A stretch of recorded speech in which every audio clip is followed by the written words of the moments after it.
السلام علیکم دوستو، نئی ویڈیو میں خوش آمدید۔ دوستو، آج کی ویڈیو میں ہم آپ کو ایک قدیم زمانے کی روایت کے بارے میں بتائیں گے، جس میں دکاندار دکان کھولنے کے بعد اپنی دکان کے باہر ایک کرسی رکھ دیا کرتا تھا۔ ویڈیو کی تفصیل میں جانے سے پہلے آپ دیکھ رہے ہیں بلیو نیٹ ورک۔ ہمارے چینل کو سبسکرائب کریں، لائک اور شیئر کرنے کے ساتھ ساتھ کمنٹ سیکشن میں اپنی آراء کا اظہار ضرور کیجیے گا۔ یہ قدیم مسلم تاجروں کی روایت تھی کہ وہ صبح دکان کھولنے کے ساتھ ایک چھوٹی سی کرسی دکان کے باہر رکھتے تھے۔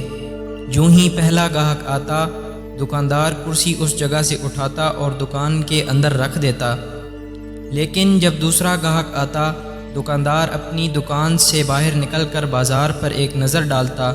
جس دکان کے باہر کرسی پڑی ہوتی، وہ گاہک سے کہتا کہ تمہاری ضرورت کی چیز اس دکان سے ملے گی، میں صبح کا آغاز کر چکا ہوں۔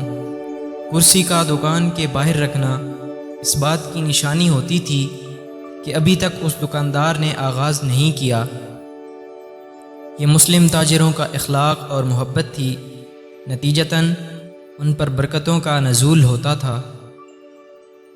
اللہ تعالی ہم سب کو آپس میں اتفاق و اتحاد کے ساتھ رہنے کی توفیق عطا فرمائے، آمین۔